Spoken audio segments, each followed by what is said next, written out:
વાલ્મીકી ઋષિના આશ્રમ પાસે લવ બેઠેલો છે. 2 ઋષિકુમારો છે. એવામાં યજ્ઞનો શણગારેલો ઘોડો આવતો જણાય છે. લવ ઊભો થઈ જાય છે. લવ કહે, અરે, આ તો યજ્ઞનો ઘોડો, ચાલો એને પકડીએ. પહેલો ઋષિકુમાર કહે, ગુરુદેવ તો કહેતા હતા કે એની પાછળ મોટું લશ્કર હોય, ઘોડાને બાંધે એને લડાઈ કરવી પડે. લવ કહે, મેં તો આ પકડ્યો ઘોડાને. આ રામની હિંમત તો જુઓ. આશ્રમની જગામાં ઘોડાને મોકલીને તે આપણને નમાવા માંગે છે. એ તે કેમ ચાલે? બીજો ઋષિકુમાર કહે, આને આશ્રમની ગૌશાળામાં બાંધી આવું. લવ કહે, એ જ બરાબર છે. રામને પણ ભલે ખબર પડે કે દુનિયામાં શેરને માથે 1.25 શેર છે. કુશભાઈને પણ ઘોડો બતાવજો. ઋષિકુમાર ઘોડાને લઈ જાય છે. ત્યાં એક સૈનિક આવે છે. સૈનિક કહે, ઊભા રહો છોકરાઓ, ઘોડાને છોડી દો. આ તો રાજા રામચંદ્રજીનો ઘોડો છે. એને બાંધશો તો લડાઈ કરવી પડશે. લવ કહે, તો અમે તૈયાર છીએ. કુશ કહે, હા હા, અમે તૈયાર છીએ. લવ કહે, ભાઈ કુશ, હમણાં તું ખસી જા. આ એકલો છે, એની સાથે હું એકલો જ લડીશ. બેઉ લડે છે. લવ સૈનિકને જમીન પર પછાડે છે. લશ્કરના બીજા સૈનિકો આવે છે. એમને પણ લવકુશ હરાવે છે. સુમંત કહે, અરે, આટલા નાના છોકરાઓએ આટલા બધા સૈનિકોને હરાવી દીધા. ચંદ્રકેતુ કહે, અજબ છોકરાઓ લાગે છે. સુમંત કહે, છોકરાઓ, હવે હદ થાય છે. રાજા રામચંદ્રજીનું વધુ અપમાન હવે સાંખી શકાશે નહીં. લડાઈ આગળ ચાલે છે. લવ અને કુશ આખી સેનાને હરાવે છે. પહેલો ઋષિકુમાર કહે, વાહ, તમે તો લક્ષ્મણ, ભરત, શત્રુઘ્ન બધાને હરાવી દીધા. હવે તો રામ જાતે આવવા જોઈએ. હું જઈને ગુરુદેવને ખબર આપું છું. તે જાય છે. રામ અંગદ, હનુમાન વગેરે સાથે પ્રવેશે છે. લવકુશને જોઈને રામ કહે, વાહ, કેવા રૂપાળા કુમારો છે. લવ કહે, ઊભા રહો, લડવા તૈયાર થઈ જાઓ. રામ કહે, હું બાળકો સાથે લડાઈ કરતો નથી. તમે કોના પુત્રો છો તે કહેશો? ઋષિ વાલ્મીકી પ્રવેશ કરે છે. વાલ્મીકી કહે, રામ, આ લવકુશ તમારા પુત્રો છે, સીતા માતાના પુત્રો છે. બેટા, આ તમારા પિતાજી મહારાજ રામચંદ્રજી, તેમને પ્રણામ કરો. બેઉને ભેટીને રામ કહે, આવો બેટા, ધન્ય છે તમને. તમને જોઈને હું બહુ રાજી થયો. વાલ્મીકી કહે, ચાલો બધા આશ્રમમાં જઈએ. સીતાજી ચિંતા કરતા હશે. ચાલો. બધા જાય છે. જવાબ આપો. દોસ્તો, લવકુશ કેવા બહાદુર કહેવાય. આખી સેનાને હરાવી દીધી. ચાલો, હવે તમારે કેટલાક પ્રશ્નોના જવાબ આપવાના છે. તમને આ વાર્તામાં કોણ બહુ ગમ્યું? કેમ? લવકુશ બહુ ગમ્યા. એમણે આખી સેનાને હરાવી. આપણા ગામમાં ક્યારે ક્યારે ઘોડો આવે છે. લવકુશને ધનુષ્ય બાણ વડે લડતા આવડતું હતું. તમે શાનાથી લડો છો? તમારે કઈ કઈ વાત માટે લડાઈ થાય છે? લવકુશે પહેલા કોને હરાવ્યા? સૈનિક બાદ લવકુશ સાથે લડવા કોણ આવ્યું? રામે લવકુશ સાથે કેમ લડાઈ ન કરી? ગીત મજાનું.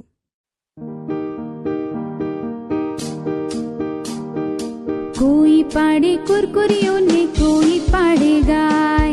એ ભાઈ, એ ભાઈ, એ ભાઈ, ભાઈ, ભાઈ, મેં તો ફૂકો પાડેલ છે. ફૂકામાંથી બને કબૂતર, ફૂકામાંથી ચક્કો, ફૂકામાંથી બનતો જોકર, એની માથે ટકો. દોરી સાથે બાંધું તો અથર અથર જાય. એ ભાઈ એ ભાઈ એ ભાઈ ભાઈ ભાઈ, મેં તો ફુગ્ગો પાડેલ છે. લાકડી ઉપર બાંધું તો ફુગ્ગો વાંચું થાય. સાયકલ સાથે બાંધું તો મારી સાયકલ સ્કૂટર થાય. ખિસ્સામાં મૂકું તો છાનો માનો સૂઈ જાય. એ ભાઈ એ ભાઈ એ ભાઈ ભાઈ ભાઈ, મેં તો ફુગ્ગો પાડેલ છે. કોઈ પાડે કુરકુરીઓ ને કોઈ પાડે ગાય.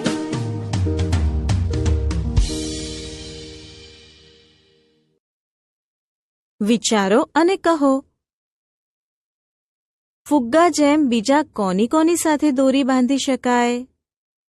તમે કોઈ પ્રાણી કે પક્ષી પાળ્યું છે? તમને ફુગ્ગો ફૂલાવતા આવડે છે? ફુગ્ગો ખિસ્સામાં સૂઈ જાય અને તમે ક્યાં સૂવો છો? બિલાડી ક્યાં સૂઈ જતી હશે? મચ્છર ક્યાં સૂતા હશે?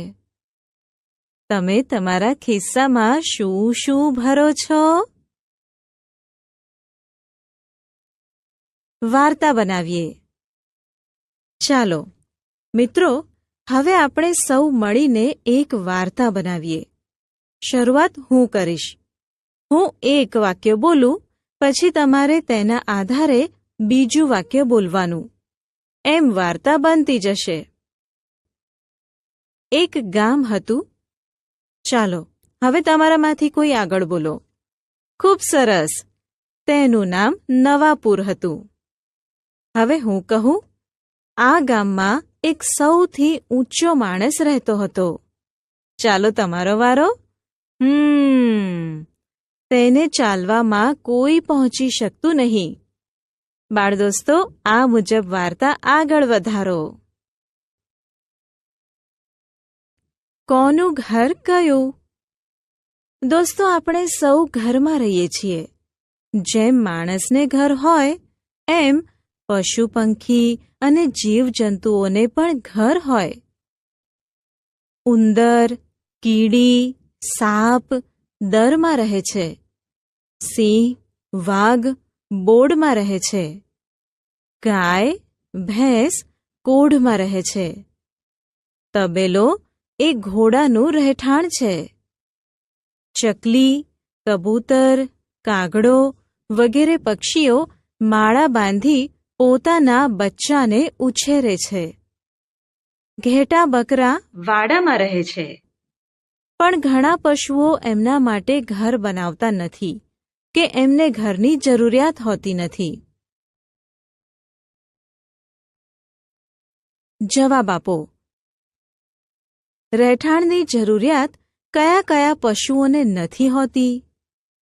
વૃક્ષ પર કયા કયા જીવજંતુઓ રહે છે? ઉડી શકતા જીવજંતુના નામ આપો. ઉડી ન શકતા જીવજંતુના નામ જણાવો. વાંદરો પોતાના માટે ઘર કેમ બનાવતો નથી? સુંદર માળો કયું પક્ષી બનાવે છે? આપણે ઘર ન હોય તો કઈ કઈ મુશ્કેલી પડે? સાચી ટુકડી શોધો. બાળદોસ્તો, ચાલો એક રમત રમીએ. જુઓ, તમારે ક્ષ, શ્ર, રૂ કે રૂથી શરૂ થતા નામવાળું કાર્ડ ગળામાં પહેરવાનું છે. જો તમારું કાર્ડ ક્ષ મૂળાક્ષરથી શરૂ થતા નામવાળું હોય તો તમારે ક્ષથી શરૂ થતા નામના કાર્ડવાળા બીજા 3 મિત્રોને શોધી ટુકડી બનાવવાની છે. બીજા બાળકોના ગળામાં રુચુતા, સંધ્યા, શ્રેણિક, શાશ્વત, ઋષભ, શ્રુતિ, રૂપા, અક્ષય, શ્રિયા, રૂકમણી, ક્ષત્રિય, ઋષિ અને ક્ષમતા લખેલા કાર્ડ લગાવવાના. એટલે જુદી જુદી ટુકડી બની જાય. વાંચો અને જાણો. મિત્રો, ચાલો અહીં આપેલા શબ્દોના અર્થ વાંચીએ અને જાણીએ. આશ્રમ એટલે ઋષિનો નિવાસ, યજ્ઞ એટલે હોમ હવન, સૈનિક એટલે યોદ્ધા, અજબ એટલે અદ્ભુત, ગૌશાળા એટલે ગાયોનું રહેઠાણ, સેના એટલે લશ્કર, સાખવું એટલે સહન કરવું, ઔષધિનો અર્થ દવા થાય, શ્રમનો અર્થ મહેનત, આશ્ચર્ય એટલે નવાઈ અને લક્ષ્ય એટલે નિશાન. વિરુદ્ધાર્થી શબ્દ લખો. હવે કેટલાક વિરુદ્ધાર્થી શબ્દ જોઈએ. પહેલો શબ્દનો વિરુદ્ધાર્થી શબ્દ છેલ્લો. પકડવુંનું વિરુદ્ધાર્થી છોડવું. જવુંની સામે શું આવે? હા, જવું સામે આવવું. હારનો જીત. આગળનો વિરુદ્ધાર્થી શબ્દ પાછળ થાય. લખો અને ગોળ કરો. ચાલો દોસ્તો, હવે કેટલાક શબ્દો લખીએ અને શબ્દમાં જ્યાં ક્ષ આવ્યો હોય તેના પર ગોળ કરીએ. ચાલો લખીએ. અક્ષર, ભક્ષક, રક્ષક, મૂળાક્ષર, પછી ઝેરોક્સ, અક્ષરધામ, ક્ષત્રિય, નક્ષત્ર, રાક્ષસ, ક્ષમા, રક્ષણ અને ક્ષત્રાણી. બધા જ શબ્દોમાં આવેલા ક્ષ પર ગોળ કરીએ. બોલો ભાઈ કોણ? ચાલો મિત્રો, હવે કેટલાક ઉખાણા સાંભળીએ અને જવાબ પણ જોઈએ. ધમ ધમ ચાલે અને સુપડા જેવા કાન, કાળો કાળો પહાડ જેવો લગાવે એ તાન. બોલો આ કોણ? હા, હાથીભાઈ. ડાળે ડાળે કૂદે અને હૂપા હૂપ કરે, લાકડી લઈ મારવા જઈએ તોય એ ન ડરે. આ કોણ? હા, વાંદરાભાઈ. એઠું જૂઠું ખાતો ધાન, કાળો કાળો એનો વાન, ત્રાસી આંખે જોતો જાય કોયલનો એ ભાઈ. આ તો કાગડાભાઈ. 18 અંગ વાંકા છે, રણોમાં તો હું વહાણ છું, ઓછા પાણીએ ચલાવું છું ને બાવળ બોરડી ખાઉં છું. આ છે ઊંટભાઈ. તબડક તબડક દોડું છું, ગોળ ચણા ખાઉં છું, પ્રતાપનો હું મિત્ર છું અને 2 અક્ષરે ઓળખાવું છું. આ કોણ? હા, ઘોડો. શ્વેત મારો વર્ણ છે, હોંચી હોંચી કરું છું, કુંભારનો હું મિત્ર છું અને ભાર વહન કરું છું. આ તો ગધેડાભાઈ. ભરી ફાળ પણ મૃગ નહીં, નહીં સસલો નહીં શ્વાન, મોં ઊંચું પણ મોર નહીં, સમજો ચતુર સુજાણ. આ દેડકાભાઈ છે. ધોળો ધોળો ધબ, લાંબો લબ, પાણી જોતો ઊભો ઠગ, મચ્છી દેખી કરે ઝપટ, વરતો એને ઝટપટ. આ કોણ? હા, બગલાભાઈ છે. દરમાં રહું પણ ઉંદર નહીં, ઝાડે ચડું પણ વાંદર નહીં, રંગ મારો કાળો, કરડવાનો ચાળો. આ છે મંકોડાભાઈ. પઢતો પણ પંડિત નહીં, પૂર્યો પણ નહીં ચોર, ચતુર હોય તો ચેતજો, પધુરો પણ નહીં મોર. આ કોણ? હા, પોપટભાઈ. ઉખાણા. બાળદોસ્તો, ચાલો હવે કેટલાક ઉખાણા હું બોલીશ. તમારે વિચાર કરી બુદ્ધિ કસીને જવાબ આપવાનો છે કે આ છે કોણ. કાળી ધોળી કાબરી નગરી જોતી જાય, લાખો રૂપિયા આપતા મૂલ ના એના થાય. જવાબ છે આંખો. લાંબો છે પણ નાગ નહીં, કાળો છે પણ કાગ નહીં, તેલ ચડે હનુમાન નહીં, ફૂલ ચડે મહાદેવ નહીં. દોસ્તો, કહો જવાબ. હા, ચોટલો. કાનો માતર રહે આઘા, રોજ ખાઓ તો રહો તાજા. આ હશે, હા, સફરજન. એક નાના ઝાડના પંજા જેવા પાન, દાંડી તો છે લાંબી, તેના ફળનું છે બહુમાન. જવાબ છે પપૈયું. કાંટાવાળો છોડ, જેના સુગંધી છે ફૂલ, રાતા પીળા ધોળા થાના, એના છે અમૂલામૂલ. દોસ્તો, આ છે ગુલાબ. એક એવા કડવા ભાઈ, ફૂલ છાલ પાન કડવા, રાયણ જેવા ફળ વળી, તે પણ મીઠા કડવા.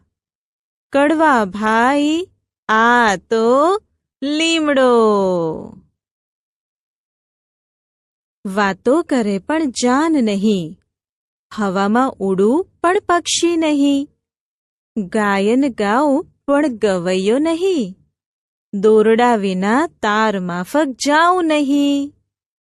આ છે રેડિયો. છત વિનાનું છાપરું, જે દુનિયા સઘળી ઢાંકે, ચાંદ સૂરજ તારાનું ઘર, જે લોકો સઘળા આંકે. દોસ્તો, આ આકાશ છે. સાગરની હું દીકરી, પવન મામા તાણી જાય, ગામ આવે તો વરસું, નદી નાળા ઉભરાય. આ વાદળ છે. પ્રવૃત્તિ. યજ્ઞનો ઘોડો વાર્તાનું નાટક વર્ગમાં ભજવો.